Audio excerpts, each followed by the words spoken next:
I've been married to Michael for 2 years. I was obsessed with him. He hated me. How much did he hate me? I got into a car accident, suffering multiple fractures, and stayed in their hospital for 6 months. As an orthopedic doctor, he never visited me once. No one liked me either. Everyone said I was the one who drove Emily away, that I was heartless. When I first lost the ability to move after the accident, everyone around him felt relieved for him. Michael, you finally have some relief. When I was about to be discharged, his friends were worried for him. Isabella is getting discharged. She's going to torment Michael again. Indeed, the first thing I did after being discharged was to find Michael. But this time, I wasn't there to cling to him. I handed him a document instead. Michael, this is what you wanted. What is it? I smiled gracefully. Open it and see. Michael, I don't want the house or the car. I wish you even more success in the future. We'll never cross paths again. After handing over the divorce papers, I stepped back and disappeared into the crowd. Chapter 1. Nurse. What's going on with the patient in the next bed? Why hasn't anyone visited her? Maybe she's done too many bad things, and everyone's avoiding her. Even in my comatose state, I could hear the conversations around me. But in the dark world of my coma, no matter how hard I tried, I couldn't wake up. Finally, after countless attempts, a cup from the next bed clattered to the floor, startling me awake. Oh my, girl, you're awake, the lady next to me exclaimed. I stared at the ceiling above me, unable to move. Miss, I'm sorry. I dropped the cup and startled you awake, didn't I? No, I should thank her for dropping that cup. It was the shock that brought me back to consciousness. No one knows how terrified and scared I was in that dark, comatose world. Chapter 2. The news of my awakening quickly reached the doctors. They came to check on me and said it was good that I had finally woken up. But among the white coats, I didn't see Michael's face. While I was unconscious, I never heard his voice. Now that I'm awake, he still hasn't shown up. Where's Michael? The doctors exchanged glances. Dr. Wang, he's in surgery and can't come right now. Oh, how's my body? When you had the accident, you hit the back of your head, which caused significant bleeding in the brain, leading to your coma. You also have a fractured right arm, a severe fracture in your left thigh, and several other fractures and soft tissue injuries. In short, you were badly hurt. As of yesterday, you've been asleep for 40 days. Fortunately, you were brought to the hospital in time. The bleeding in your brain has been gradually absorbed, and the fractures have been operated on, with casts applied, and you're slowly recovering. Chapter 3. When dinner time came, the lady next to me was feeding her husband and turned to ask me, "Young lady, who is this Dr. Wang you keep mentioning? Is he someone important to you?" "He is my husband." "What kind of surgery takes 8 hours? Your partner wakes up, and you don't even have time to check on them?" I shook my head. "Just an acquaintance." "I see. What about your family?" "The only person taking care of me was a nurse. During my coma, she bathed me, helped me with my catheter. She did everything. I must be the most pitiful person in the entire hospital." I made up an excuse. "They're in another city, and they have health issues, so they can't come. My parents divorced when I was in middle school because my dad had an affair. I was assigned to my dad. My mom was severely affected and moved abroad. My dad is a businessman, always flying between cities. Apart from making sure my pocket money account was full, he never had time to take care of me. Oh, and 3 years ago, he had a son with his new wife." Chapter 4. I pursued Michael. No, it's not really accurate to say I pursued him. Pursuing implies that, in the end, he would have liked me. But even after we got married, he remained cold as ice. He never showed me even a fraction of the tenderness he had for Emily. Maybe if Emily hadn't left, he would have married her instead. Oh no, why is the blood flowing backward? The caregiver who came to bring me food exclaimed in shock. I turned to look and saw that the 4 needle in the back of my hand had a tube filled with blood. The caregiver immediately pressed the call button. The nurse who came was Ava, my former high school classmate. The impatience in her eyes was already written on her face as she roughly tore off the tape from my hand and pulled out the needle. Back then, not many in our class didn't secretly call me a vixen, evil, or accuse me of abusing my power. She replaced the tube and left. The caregiver and the lady in the next bed couldn't bear to see it. The caregiver lifted the food tray, preparing to feed me, and said, "Maybe she's just in a bad mood." No, I noticed she's just rude, particularly to this young lady. When it comes to our old man, she's not so bad. I didn't say anything, just requested, "Please buy me a small table. I'll feed myself." My right hand was still in a cast, and only my left hand was usable. In the past, if Ava had treated me like this, I wouldn't have let it slide. But now, I felt too drained to argue. Chapter 5. When Michael walked in, I was tied up like a dumpling, clumsily eating, using my left hand to eat. I wasn't quite used to it. When he entered, my spoon froze in midair. In that moment, I must have looked pathetic. He glanced at me and then looked at the man in the next bed. "What's going on?" So he was here to see the patient in the next bed. I lowered my head and mechanically continued feeding myself, feeling numb all over. "Doctor, you're here." My husband said. His elbow suddenly started hurting a lot. Michael loosened the man's cast a bit. "Does that feel better?" "Much better. It doesn't hurt as much now," the lady asked curiously. "Did they change doctors? Wasn't it Dr. Lou before?"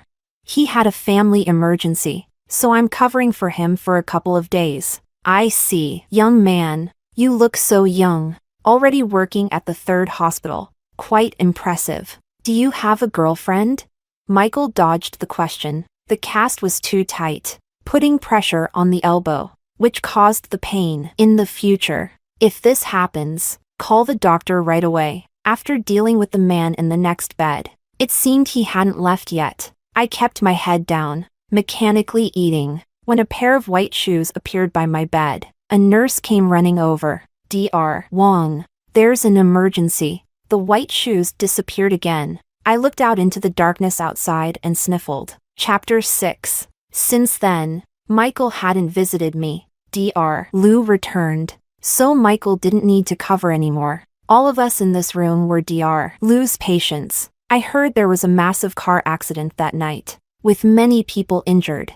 I also heard that Michael went to another province for a medical exchange. When he returned, there was a major fire in the city, and the hospital was overcrowded. Later on, I heard he was sent abroad for further studies. In short, he was very busy. The patients in the bed next to mine changed over and over again. When I could finally get out of bed, I threw myself into rehabilitation training. I was determined to stand up again, to be a normal person, no matter how painful the rehab was.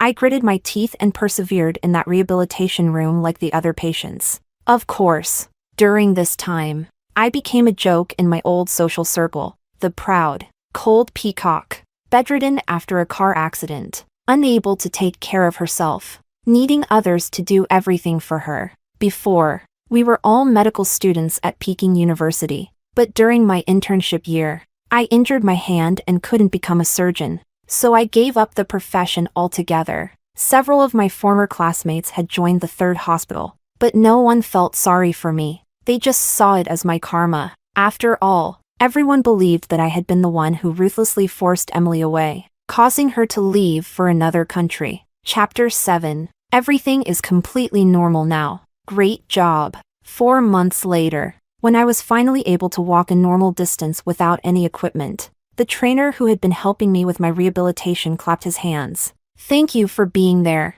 It's your own strong willpower. Really, your thigh was severely fractured. Yet you're the only person I've ever seen go through this long process without ever crying out in pain." I smiled and didn't say anything. I was discharged. After completing the paperwork, I took a cab away from the hospital. It had been nearly 6 months since I last returned home. I stood still for a moment, my fingers touching the fingerprint lock. I opened the door, and the smell of dust greeted me. Just as I suspected, Michael rarely came back either. I tidied up the sofa and opened the lean pork congee I bought from the shop downstairs. After just 2 bites, my phone vibrated again. Looking at the messages in the group chat, I fell silent. Isabella has been discharged. Wow. She got discharged so soon? Wasn't she seriously injured?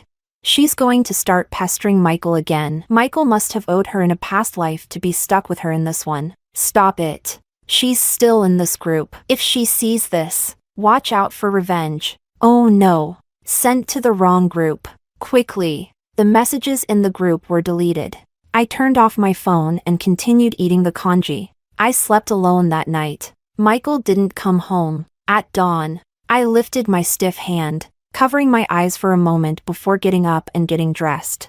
I grabbed the things on the coffee table and left. Just before closing the door, I paused for a moment, taking one last look at the 3-bedroom apartment I had carefully designed. Bang! I shut the door and left. Chapter 8. Outside the orthopedic hallway, I saw Michael. They had just finished their morning meeting, and a group of white coats walked out of the conference room. When he saw me, the movement of flipping pages in his hand froze. The doctors beside him glanced at us and, understanding, walked away. I don't know why, but I managed to smile and walked towards him. Maybe it was a blessing that I could recover and not end up disabled. Maybe I had already let go. His skin was naturally good, and though there was a faint dark circle under his eyes, it couldn't hide his perfect face. He explained to me, "Sorry. Yesterday I had 3 surgeries. By the time I finished, I found out you had already completed the discharge procedures and left the hospital."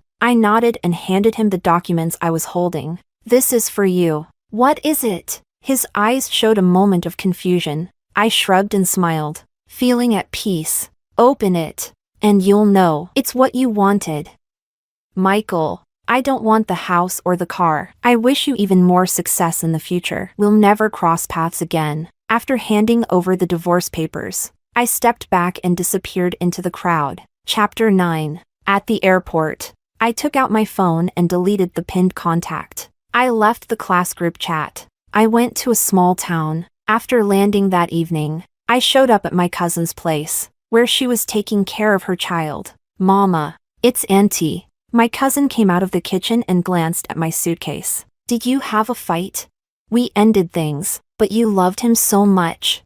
I gave a bitter smile. Love is a two-way street. When it's just one person giving, it's nothing more than self-deception, and it might even put pressure on the other person. You finally understand that. Silly, he wasn't worth it. Late at night, I was sleepless, sitting by the window and looking at the road below. There was movement behind me. "Why aren't you asleep?" "Insomnia. I'll sleep in a bit." My cousin hugged me and touched my forehead. "How did things go so wrong? Your dream was to be a surgeon, but then you injured your finger, and when you finally found someone you loved, he turned out to be so cold." I stared at the streetlight outside, lost in thought. Tell me, if he hated me so much, why did he marry me? I really don't understand. I didn't force him to marry me. Enough. Forget about him. Live your life. Yeah, I've already decided to forget. I'm planning to settle down here and open a pharmacy. Great idea. Do you need a partner? I can invest. Sure. We both laughed. 6 months later, the pharmacy successfully opened. My cousin and I took turns running the store. Life in this small town was slow-paced, and as time passed, many things in my memory gradually faded away. Chapter 10. One afternoon, Emma brought my phone to me. "Auntie, it's your phone. Good girl. I'm getting married. Will you come to my wedding?" Maria was my only friend from university. "Where is the wedding?" "Definitely in Bayshore. You have to come. You know, I don't have many friends. And if you don't come, I'll feel really regretful." "All right. Send me the hotel address." A year had passed, and some things I had let go of, and others even more so. In the banquet hall, Maria, with half of her makeup done, ran out. "I'm really happy you came." We lightly hugged. "Of course I had to come for your wedding." "Silly. I've heard some things about you and Michael. I know you've left Bayshore. Today is your day. Don't talk about me. Go finish your makeup. The ceremony is about to start." After Maria left, I picked up a glass of red wine, swirled it, and took a small sip. "Everyone's here?" I didn't realize before how influential I am. Even the big shots from the hospital are here. Good thing you picked a weekend. Otherwise, it would have been hard to gather everyone. Look, even the usually busy Michael made it. The conversation at the entrance reached my ears, and the wine in my mouth turned slightly bitter. I hadn't known that David had also transferred to the third hospital, and many from the third hospital were here today. I looked over, and for a moment, my eyes met Michael's. Michael, what are you looking at?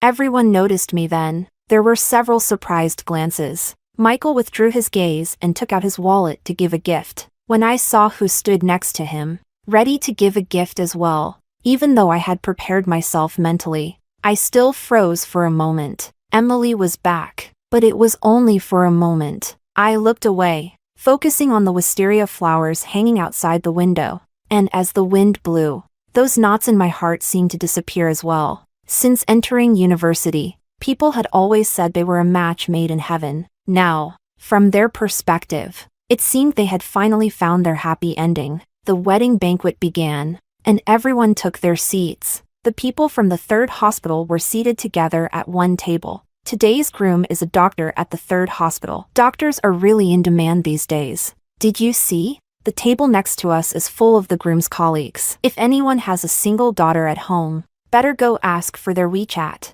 Too bad. The most handsome doctor seems to be taken already. The girl sitting next to him should be his girlfriend. The music started, and the wedding ceremony began. After the ceremony and banquet, everyone started to leave. I heard footsteps approaching. A year has passed, and if it weren't for Maria's wedding, you weren't planning to come back. To my surprise, Michael walked over with a glass of wine. He was dressed in a black suit, exuding an unmistakable aura. I hadn't expected him to come over and greet me. We locked eyes. Come back? I don't have a home here. No. Home? I noticed Emily looking over, worry evident in her eyes. I picked up a dessert. Sorry, but we don't seem to have anything to talk about. I left the dessert table. I checked the time and planned to say goodbye to Maria when she came out and then leave. You're leaving already? We haven't even talked yet. Seeing you happy makes me happy. Maria grabbed my hand and glanced at Michael and Emily. Are you leaving because of them? Sorry, I didn't tell you that people from the third hospital might be here. It's okay. I've already moved on. They won't affect me. Chapter 11. As I left the hotel, I hailed a cab to the airport. Isabella, where are you going? Just as I was about to get into the taxi, my arm was suddenly grabbed. Startled, I turned around to see Michael. The air grew tense. Don't go. What are you doing? I need to catch my flight. Are you getting in or not? The taxi driver called out impatiently. Michael spoke to the driver. Sorry, we're not going. Not going? Then why call a cab and waste my time? The taxi driver cursed as he drove away. I looked at Emily, standing not far away, her face pale, then turned back to Michael, confused. What do you mean by this? He tightened his grip on my arm. What do you mean? We're still legally married. Where are you planning to go alone? I never signed those divorce papers. My expression tightened. You're hurting me. He realized it and loosened his grip. Chapter 12. The hotel entrance wasn't the place to talk. He drove us to the seaside. I rolled down the window, looking out at the vast sea. The salty scent of the ocean filled the air. Why didn't you sign? Isn't that what you wanted?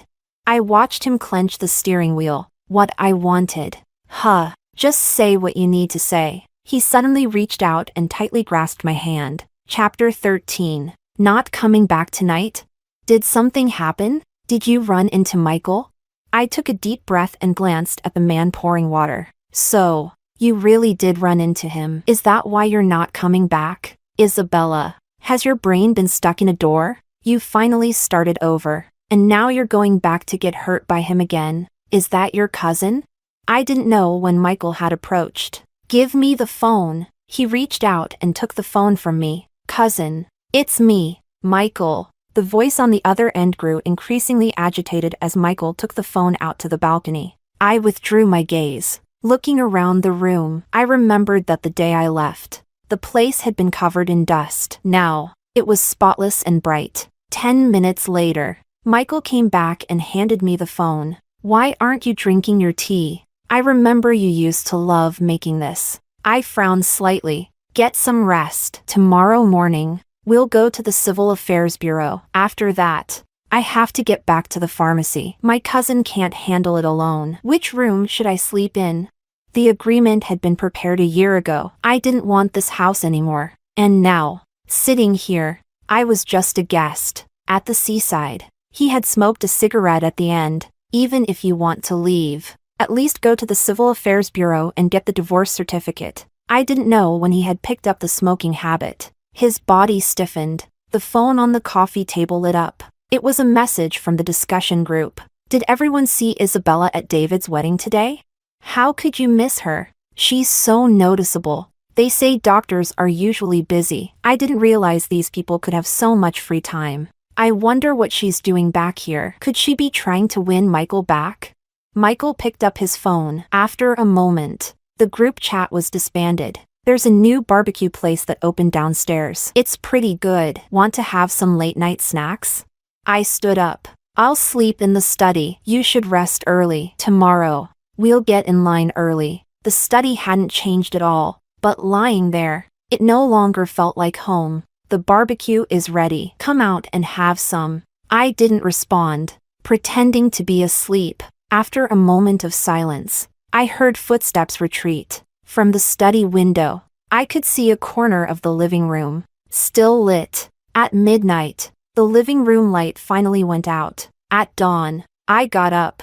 There was no movement from the master bedroom, so I sat in the living room, waiting for him. As the sun rose higher and higher, still no movement from the master bedroom. I checked the time and knocked on the door. No answer. I frowned and looked at the entrance, finally noticing his house slippers neatly placed by the door. I immediately pushed open the bedroom door, but there was no one inside. When I came out, I finally saw the note on the dining table. Emergency at the hospital. I've gone to the hospital. There's breakfast in the thermos. Make sure to eat. I put down the note. I glanced at the thermos beside it, opened it, and found meat buns on the top layer and millet and red date porridge on the bottom. I wasn't in the mood for breakfast. When I called him, he was busy, with no other choice. I went to the hospital. At the hospital, I was told he was in surgery. I could only wait in his office for him. Chapter 14.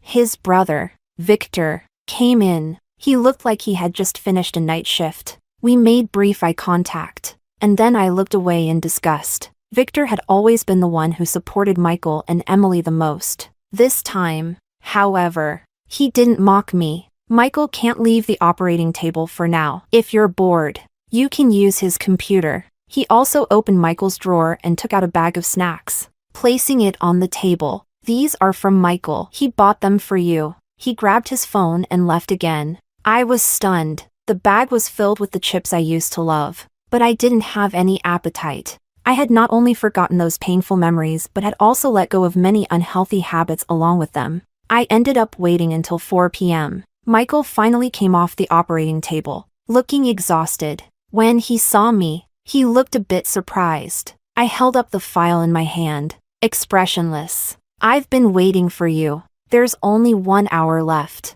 We need to hurry. Okay, he nodded. Let me just take a quick shower and change clothes. He went to the bathroom. 10 minutes passed, and I grew anxious waiting outside. He came out, towel drying his hair, and pointed to the boxed meal the nurse had just brought in. Give me a moment to eat something, okay? I haven't eaten all day. We're running out of time. He gave a bitter smile. I'll be quick. 5 minutes. I didn't say anything else. He quickly ate a few bites, and as we were about to leave, a nurse rushed over. Dr. Wong, there's an emergency. The patient in bed 3 is experiencing sudden consciousness impairment and respiratory distress. I'll go check on it. He was called away again. Lives were at stake, so I had no reason to stop him, but I couldn't help feeling frustrated. Chapter 15. By the time he returned, it was already 6 p.m. and the Civil Affairs Bureau had been closed for an hour. Facing my questioning gaze, he glanced at the time. Sorry. The patient had a fat embolism and needed immediate treatment. I didn't know what to say. I was furious. But the patient had needed him, and that was a fact. Arrange your work. I don't want any delays tomorrow. I'll find a hotel to stay in tonight. Isabella? Just as I was about to leave, another doctor came over. When I saw who it was, I was momentarily stunned. Dr. Lou. He glanced at my leg and smiled. That's great. No lasting effects. I haven't seen you in the hospital for a year, and I even asked Michael why you haven't come. Dr. Lou was over a decade older than Michael and his peers and was considered a senior in their department. I looked at Michael. Did Dr. Lou not know that Michael and I had been separated for a long time? You've recovered well, so I'm relieved. Come on. Tonight I'm treating the department to dinner. Michael, bring your wife along. Sorry. I have something to do tonight. You all go ahead. Dr. Lou's face immediately stiffened. What? You don't even respect me? I owed my life to him at that time, so refusing him felt rude. All right. Through their conversation, I understood that Dr. Lou had been promoted to department head, and this was his celebratory dinner. As people gathered, there were surprised glances directed at me, but this time, Michael seemed intent on protecting me, standing by my side the whole time. I rode in Michael's car. In the car, I silently looked out the window. Michael gently took my hand. His hand was warm. Mine was cold. Are you still angry? I turned my head back. I tried to pull my hand away, but he held it tighter instead. Then, realizing, he let go. I'm sorry. I withdrew my hand, placing it on my lap. Didn't you tell them that we're no longer together?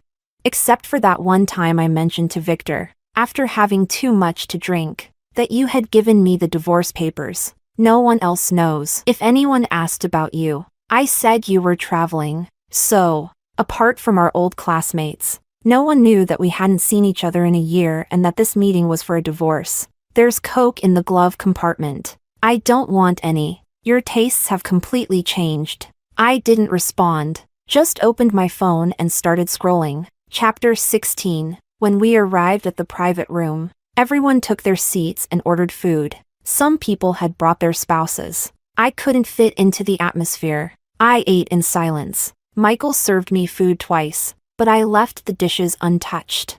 He served the things I used to like. If even my taste in snacks had changed, how could he think I still liked the same dishes as before? Dr. Lou suddenly addressed me. Isabella, why are you so quiet? Just eating? You haven't said a word. It's been a year, and Isabella seems like a completely different person. She used to be so talkative. In the past, Michael and I would attend these gatherings together. Back then, I was full of enthusiasm for our marriage and tried my best to fit in with the others. I used to sit beside Michael, acting naturally and building good relationships with everyone. No matter the topic, I would make an effort to join in the conversation. I put down my chopsticks and smiled. Sorry. It's been a while since I've eaten at this restaurant, and I've been indulging in the food. Dr. Lou shook his head. No, I see it differently. It seems like you two have had a fight. Isabella, it looks like you're upset with Dr. Wong. This reminds me of how I act when I fight with my wife. Isabella, tell me, did you go on a trip and Dr. Wong couldn't join you? That's my fault. I filled his schedule with work and didn't give him time to be with you. I promise I'll make sure he has more time for you. I felt embarrassed at being called out, even though we were about to divorce. I didn't want to make a scene right now. There's no need. Dr. Lou, that's his job. Are you worried that while you were away, Dr. Wong might have been flirting with someone else? I can assure you, he's been very proper. I've never seen him speak more than a few words to any woman in private. I frowned. Emily had returned, and he hadn't spoken to any women? How could that be possible?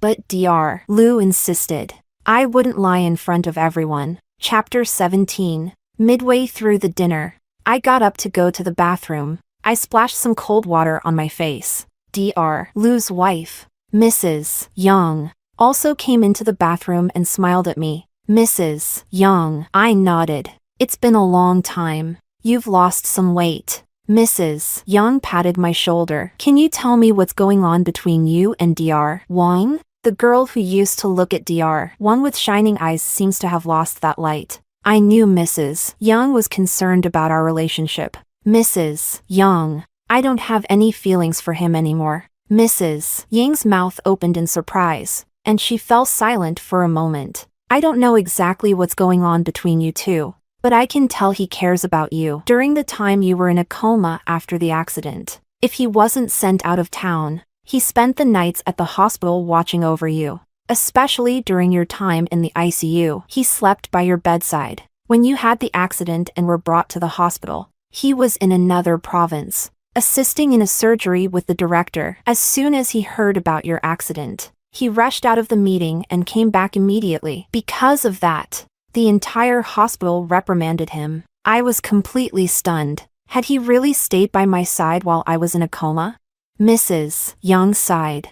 I don't understand it either. He clearly cares about you, but he was never there when you woke up. Several times, when my husband was on night duty and I passed by your room, I saw him sitting by your bedside. Mrs. Young patted my shoulder. Don't rush to make a decision. Maybe there are misunderstandings between you two that haven't been cleared up. Chapter 18. Mrs. Young left first. I took a call and then left the bathroom. At the door of the private room, Michael was waiting. Are you feeling unwell? I can go in and let them know, and we can leave. I glanced inside, and it seemed like the dinner was almost over. I'm not unwell. Let's finish up and leave together. Half an hour later, the dinner ended. At the hotel entrance, everyone said their goodbyes and drove off one by one. On the way, I looked toward a nearby hotel. Drop me off here. I'll stay at the hotel tonight. Let's meet at the Civil Affairs Bureau tomorrow at 8. Tomorrow is the weekend.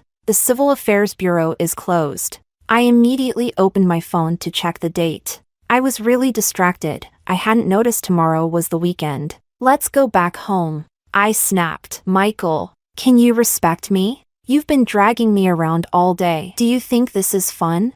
He was silent for a moment, then looked up. If someone's staying at a hotel, it'll be me. You designed the house with such care. It's yours. I'll take you home first. That night, as promised, he dropped me off at the garage and then drove away. But the next morning, when I went downstairs to buy breakfast, I saw his Volvo parked outside. I averted my eyes and headed upstairs. He got out of the car. I got a call from my dad. It's his birthday today, and he wants us to come over for a meal. There's no need to go. His heart has relapsed twice. He really wants you to visit. I clenched the soy milk in my hand and quickened my pace upstairs. I'll wait for you downstairs. When I got upstairs, my phone rang again. I ignored it. The phone vibrated twice more. Isabella, please come back and have a meal, okay? Dad asked Auntie to make all your favorite dishes. A few days ago, I was diagnosed with pulmonary congestion. Adding up all my illnesses,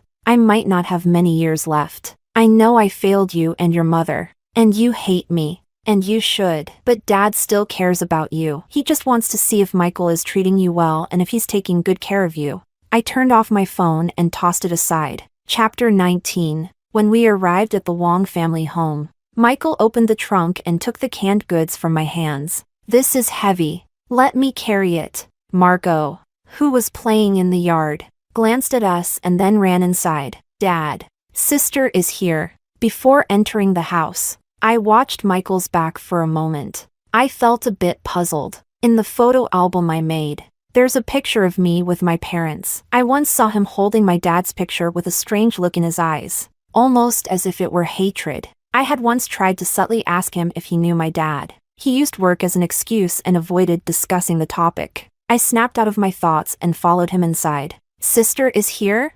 My dad looked towards the door, his voice tinged with excitement. Lisa, come out quickly. Isabella is here. A woman wearing an apron hurried out of the kitchen, my stepmother in name. You're back home. No need to bring anything. Give me the stuff. You two go sit in the living room. The last 2 dishes will be ready soon. We sat in the living room, and the silence was heavy. Ever since my dad's affair destroyed our family, I hadn't called him Dad. Next to him, I noticed he had an enforced stand, receiving fluids. That was unexpected. His face no longer looked healthy. As soon as I sat down, I felt the urge to get up and walk around outside. Michael came over, sat next to me, and held my hand. Your previous surgery was successful. Why has it recurred?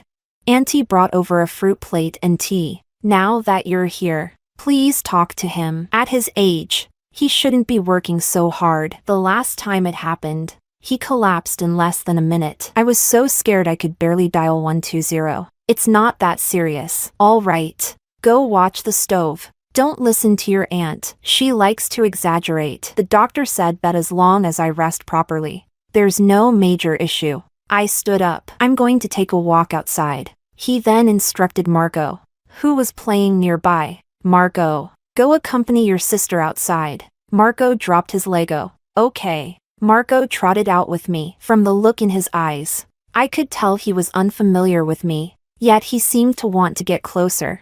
I couldn't help but think how fortunate Alex was. Even after being unfaithful, he still found someone who understood him, and this woman even gave him a well-behaved child. Lisa wasn't Alex's affair partner. She came into his life 3 years after his affair partner left him for a younger, wealthier man. Otherwise, I wouldn't have come back today. He scratched his fingers. Do you want to see the goldfish I'm raising in the stone tank? Let's go take a look. If you feed them too much, they'll die from overeating. Huh? But they eat everything I give them. They won't refuse food when they see it. As their owner, you have to control how much they eat. How much should I feed each one? They're still small, so 3 to 5 pellets per fish should be enough. I'll remember that. Sister, brother is here. I turned to see Michael walking over. Brother, sister is teaching me how to feed the goldfish. I didn't know feeding them too much could kill them. Michael ruffled his hair. Dinner's ready. Let's go inside and eat. Chapter 20. During dinner, things took a turn. Suddenly, my dad clutched his chest in pain. Marco, quickly, go to the living room and bring your dad's emergency heart medicine. Auntie helped him anxiously. Marco brought the medicine, and I took it, quickly giving him a pill. This meal was clearly over. Michael carried him to the bedroom and laid him flat. The family doctor arrived as well. By the time everything was settled, it was almost dark. As I stepped out of the bedroom, I looked at the swaying branches outside, and someone draped a coat over my shoulders. Michael, it's drafty here.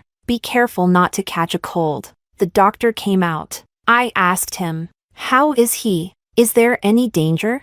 The situation isn't good. You should stay here tonight, just in case something happens. Auntie came out and agreed. Yes, stay the night. I panic easily when something happens, and I can't make decisions. I'll feel more at ease with you young people here. Isabella, your room has always been kept for you. I only go in once a week to clean. I haven't touched anything inside. I hesitated for a moment but then nodded and agreed to stay. Chapter 21. Auntie didn't know about the situation between Michael and me, so she didn't arrange a separate room for him. I didn't want them getting involved in our issues, so I decided to make do for one night. In the shower, I accidentally slipped. Michael rushed in when he heard the noise, and I was soaking wet, with nothing to cover myself. Did you fall?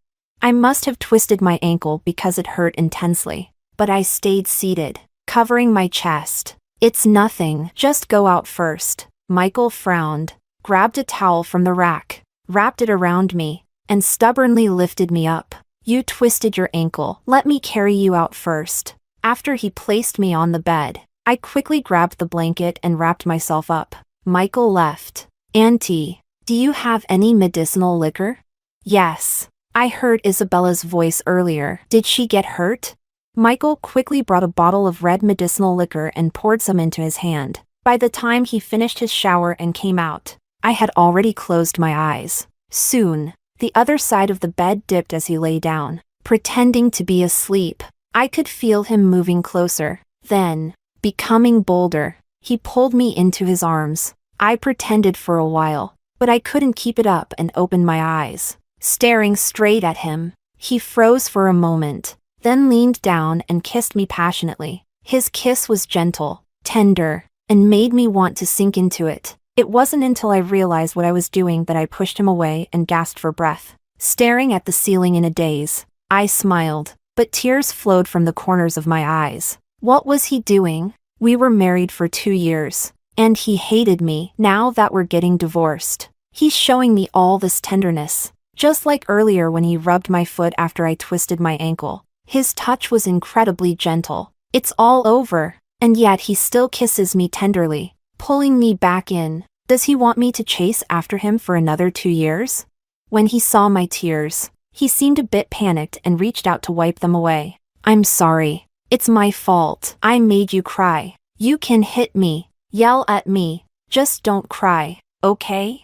I tilted my head back, forcing the tears to stop. Why, Michael?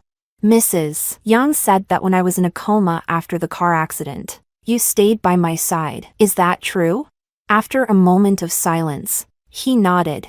I sat up and questioned him. Why didn't you let me know? Why didn't you come during the day? Why did you let me misunderstand you? Was the daytime version of me someone you couldn't bear to see? He pulled me into his arms. I'm sorry. I was wrong. I hurt you, but in my heart, you've always been the most important person. Believe that? Just from a few words? For 2 years, you were cold to me like ice. No matter how much I tried to warm you up, it was as if I was the person you hated most. How can I believe you? It's my fault for not recognizing my own feelings in time. And you, the innocent one, got hurt because of it. I couldn't listen anymore and pushed him away. After a few seconds of silence, he took a pillow and got out of bed. Don't get upset. I'll sleep on the couch. Chapter 22.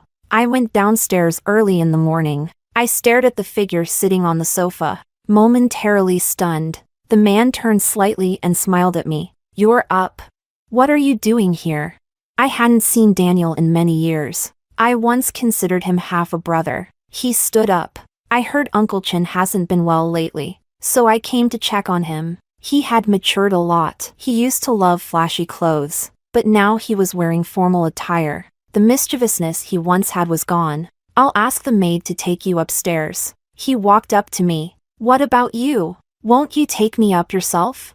I took a step back. At that moment, Michael came in with the doctor. Daniel glanced sideways and saw Michael as well. I'll go up first. Michael entered, glanced at Daniel going upstairs, and his expression instantly darkened. His fists clenched tightly. I was puzzled. I had never seen Michael in this state before. When he noticed me looking at him, he returned to his usual self. He opened the bag in his hand and took out a pair of white slippers. On the way back with the doctor, I passed by a supermarket and picked up a pair of soft slippers. Try them on. With a twisted ankle, the softer the shoes, the better. He squatted down, signaling me to sit down so he could help me change my shoes. The maid came over and removed the teacup from the table, teasing us. You two really are a lovely couple. I can do it myself. As I bent down to change my shoes, I recalled the look Michael had given Daniel earlier. I glanced up at Michael.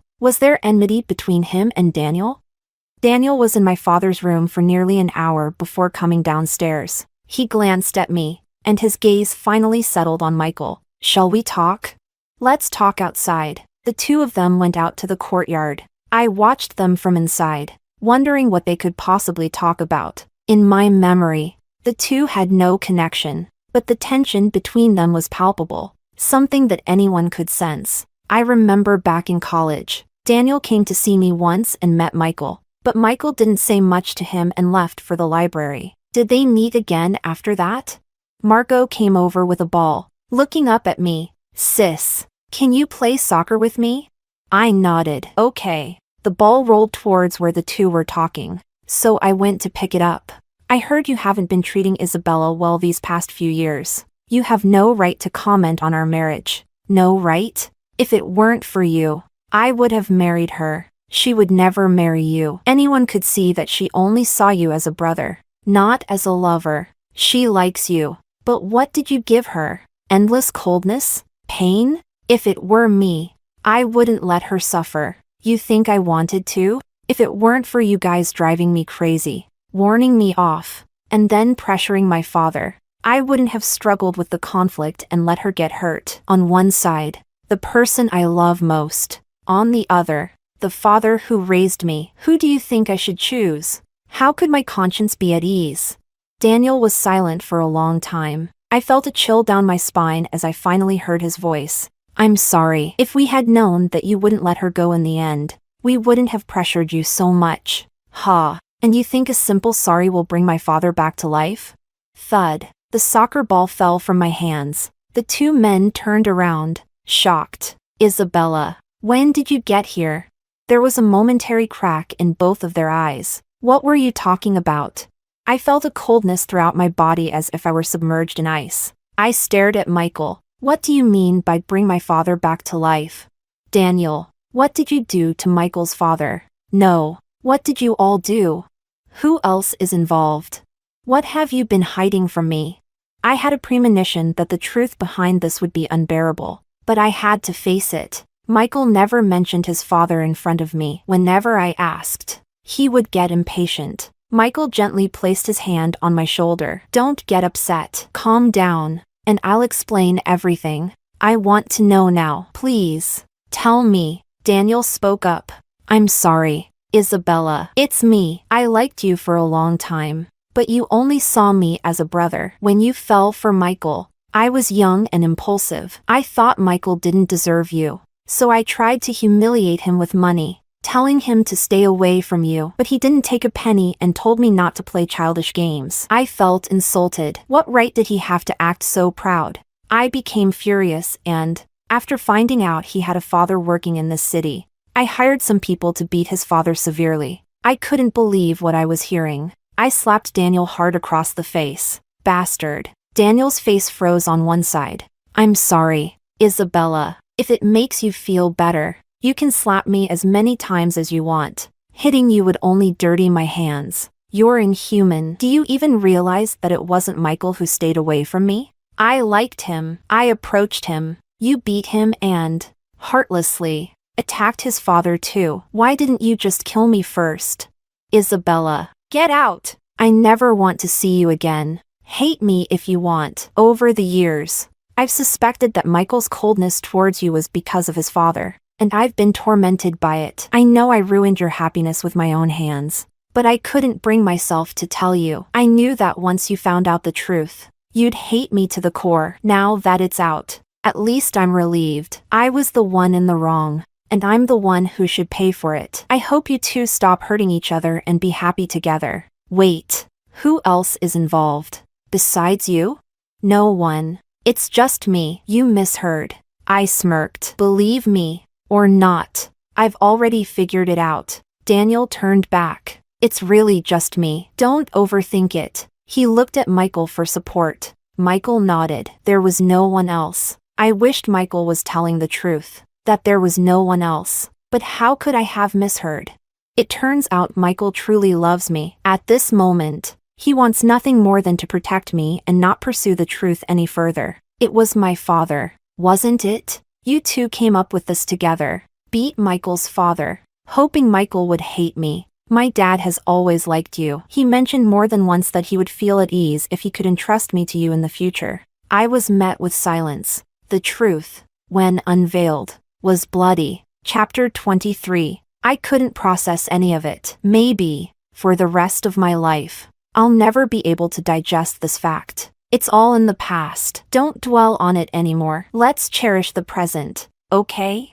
Michael cupped my face, pressing his forehead against mine. How can we cherish the present? Michael, your father was harmed by mine. Today, I finally understood his hatred for me. I had imagined 1,000 reasons, but I never thought it would be something so unbearable. Michael explained. No, my father died of cancer. Not from the beating. Those were just superficial injuries. I couldn't take it in. There's no need to hide it for them anymore. When I stood by Alex's bed, he already had a premonition. You know everything? You must have hoped I'd never find out. I suddenly understand why your condition kept deteriorating. It's karma. The maid felt sorry for him. Isabella, don't speak to your father that way. He's always regretted what happened. His intention was for you to marry someone trustworthy, someone he knew well, because he was worried you might suffer. I sneered. Marrying someone I don't love isn't suffering? So, your way of loving me was to hurt the person I love. From now on, Don't call me to play the victim. If you have any conscience left, you shouldn't be calling Michael either. His father has been dead for years. Yet here you are, using the most expensive medicine, lying on $1 million mattress, still trying to manipulate Michael. He's a person. Can you imagine the pain he feels every time he faces you, knowing you treated his father like dirt? I'm sorry, Isabella. I know I was wrong. I don't dare hope for forgiveness from you or Michael, but my only wish now is that you don't let this affect your lives. Live well. From beginning to end, you were innocent. It was my mistake, and I deserve the consequences. There are no regrets in this world. Once happiness is shattered, it can never be pieced together again. I laughed bitterly through my tears. And you still hope Michael and I will have a good life? How can you be so cruel? You won't even let his father rest in peace. Chapter 24. I ran out of the house. Like a wandering soul, I drifted aimlessly through the streets. I wanted to get up, to breathe fresh air, but an unseen force seemed to pull me down, dragging me further into despair. After Michael's father passed away, he returned to school after handling the funeral, but he remained deeply depressed. At the time, I knew nothing, only that Michael's father had died. I wanted to be there for him, so I waited for him outside his dormitory. Victor once scolded me, Isabella, stay away from Michael. Let him go. Do you know how pitiful Michael's father was? When he died, his body was still covered in bruises. Pour another. Do you really want more? You're already drunk. Not drunk. Fill it up. I had no other way to numb myself, so I drank until my mind was oxygen deprived, trying not to think about anything. I didn't know how else to escape the pain. Welcome, sir. What would you like to drink? I'm looking for someone. Enough. Let's go home. In my blurred vision, I saw a tall figure that looked just like Michael. Michael, why are you here? Please, don't show up again. I'm too ashamed to face you. I grabbed his arm again, trying to roll up his sleeve. How did they beat you? Does it still hurt? Was that why you took several days off? To recover in the hospital? You are my favorite person. They beat you, and it hurt me more than if they had beaten me. I'm sorry, Michael. I apologize on behalf of my father. Please don't hate me, okay? No, your father is already dead, and we're married now, so he's my father too. You won't forgive me. It would have been better if you had never met me. Then my father wouldn't have died. Please, stop being good to me. I can't bear it. Shoo. Let's go home. I felt my body lift, as if floating in the air. Chapter 25. The next day, I woke up with a splitting headache. Sunlight filtered through the light curtains, making my eyes ache. As I regained consciousness, the truth that had been revealed yesterday became painfully clear in my mind once again. I realized that this was my and Michael's marital home. I didn't know how to face Michael, so I tried to get out of bed and leave. The door opened. Michael came in, smiling. You're awake. I made you some soup to help with the hangover. It's ready for you to drink. He ladled some into a spoon and brought it to my lips. The better he treated me, the harder it was to bear. I pushed him away. Michael, you don't need to be so kind to me. You're my wife. Who else should I be kind to? I glanced at the papers on the table and picked them up. We should stick to our agreement and go to the Civil Affairs Bureau on Monday to end our marriage. He lowered his head in silence. I need to go for a walk. As I got out of bed, he grabbed my hand. So, you're going to leave me? It's not about leaving. I just can't face you anymore. We're the ones who wronged you. I'm really sorry about your father, but there's nothing I can do to make it right beyond apologizing. Let's stop torturing ourselves. Emily is a better match for you. It's convenient that she's back. He frowned slightly. Is this because you saw us together at the wedding? You misunderstood. Yesterday, at David's wedding, Emily and I only met at the entrance. We didn't interact beyond that. You saw her standing next to me and thought we were together, right? And did you ever think about why I ultimately chose to marry you? You probably think I did it to get back at your father, right? But what if I told you it was because I love you so much that even my conscience couldn't stop me from being with you? Would you believe me? I pressed my lips together. Michael, I know I didn't treat you right after we got married. I didn't fulfill my responsibilities as a husband because I was constantly torn apart inside. I wanted to keep you close, but I also hated your father. Sometimes, I felt like I was going to break. When you had that car accident, I was out of town. When I heard about it, I was stunned. I rushed back, seeing you lying in the operating room, unconscious, and I felt like my world was falling apart. And when I found out the accident happened because you ran a red light while mentally distressed, I felt even more guilty. My coldness towards you made you doubt yourself, leaving you lost. I hated myself. I thought, once you woke up, we should get a divorce. Being with me only brings you pain, so I didn't dare give you any more hope. I knew you would get back on your feet. You're strong at your core, but when you brought out those divorce papers and were about to push me away, I felt like my heart was bleeding. I realized then that no amount of hate could compare to the value of having you by my side. I knew I couldn't sign those divorce papers. I can't lose you, but your heart is already dead. After you left, I searched for you everywhere. Finally, I found you in a small town in the south. You had opened a pharmacy, and you were doing better every day. I had hurt you so much that I didn't have the courage to appear in front of you and shatter your peace.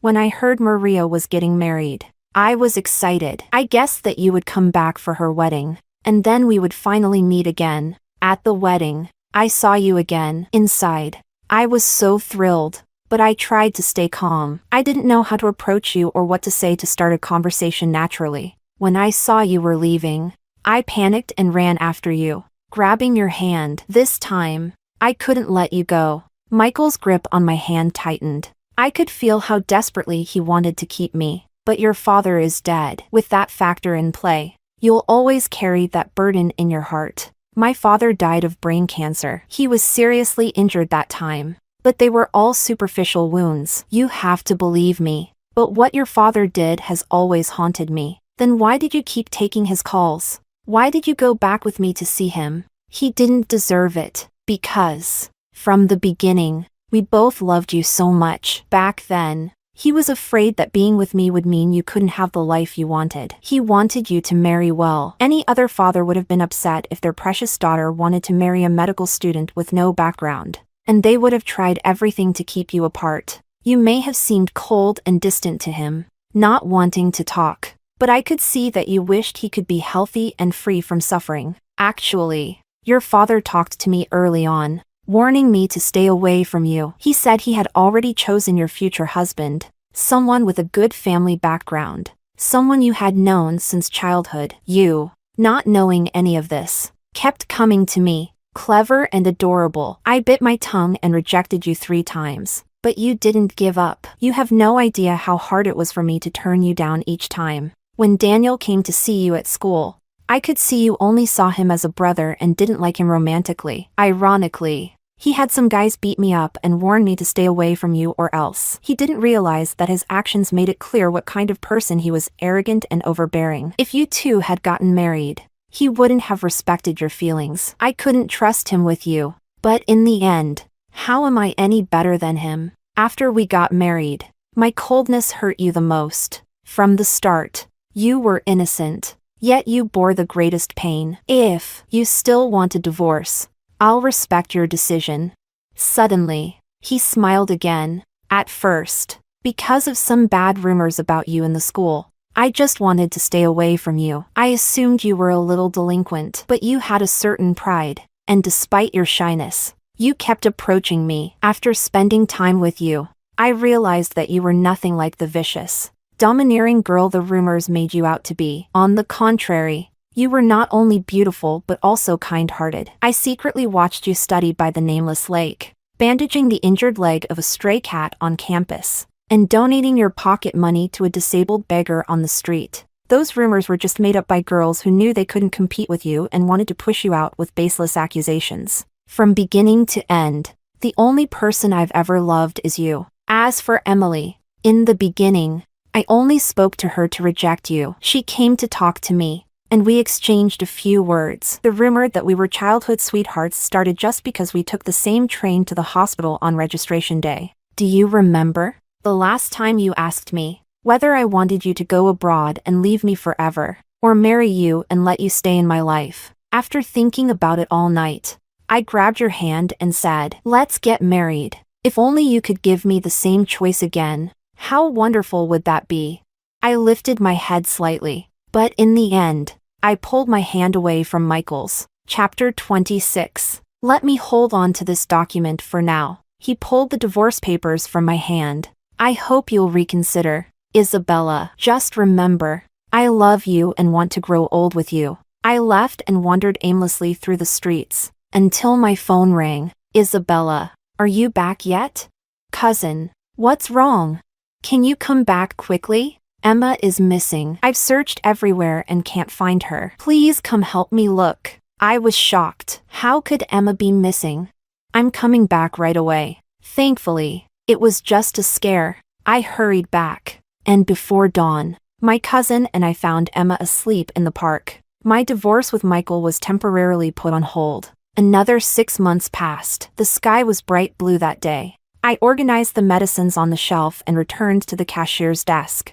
I received a message from Michael. Isabella, our team won the grand prize at the last Medical Olympics. The hospital has rewarded our group with an all-expenses-paid 10-day trip to Sonia. And we can bring family members. Will you come with me? Doctor, my stomach hurts. Do you have anything for it? I put down my phone. Yes. Chapter 27. At the edge of the soft beach, I adjusted my hat and took a few landscape photos with my phone. Hey, beautiful. Can I get your contact info? I was just thinking of how to refuse when I felt an arm wrap around my waist. Sorry. She's already taken. I turned around, stunned as our eyes met. I huffed and turned my head away, trying to play it cool. How did you know it was me? I never said I was coming. I could tell by your silhouette. How could I not recognize the one I love? Then why didn't you come to find me earlier? I didn't know anyone here and was so bored. The man in the floral shirt who had asked for my number had already turned and left. He pulled my hat brim lower. He kissed my lips, then pressed his forehead against mine. Earlier? You just got to the beach, and I wanted to see you sooner. But you showed up 2 days late. I was already planning to leave. Already planning to leave? Yeah, I thought you weren't coming, so I was about to fly to your city to visit you at the pharmacy. Wouldn't that be a bad trade? 10 days of vacation here, all expenses paid. Without you, even the most fun place loses its charm. He lightly bit my earlobe again. Extra chapter. Chapter 1. 3 months later, I handed over the pharmacy to my cousin. She hired someone to manage the store. I returned to Baicheng and successfully joined the pharmacy department at the 3rd hospital. Every day, I could go to and from work with Michael. One night, Michael and I were sleeping. His phone lit up. He picked it up, replied, and put it down. I asked casually, "Who's messaging you so late?" "Someone unimportant." In the middle of the night, I got up to go to the bathroom, with a small light on. I glanced at his phone and unlocked it. The chat window popped up. His phone had my face registered for recognition. Emily, Michael. I'm so scared. Can you come and keep me company? Talk me through this? Michael, I'm not obligated to. Chapter 2. The first Qingming festival after we reconciled. Qingming festival is coming up soon. This time, you're not going to sneak back alone to sweep your father's grave. I'm coming with you. All right. Let's drive back together. On the way, Michael suddenly asked me, "What are you thinking about?" I looked at him, a bit silent. Maybe my father doesn't want to see me. He's seen you before. When? Back in college. That night you were dragging me to watch the stars on the field. He came to the school to see me. Was it the night I went to the bathroom and couldn't find you afterward?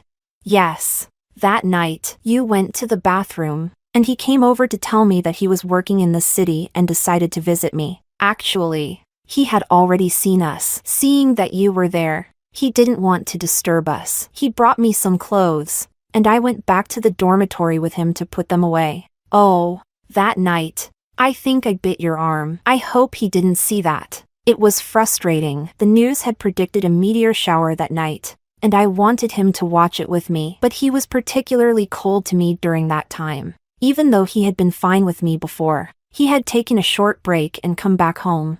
but he had turned cold as ice again. I was angry, so I grabbed his hand as he tried to leave, bit him, and then hid in the bathroom. He raised an eyebrow. Do you think he didn't see it?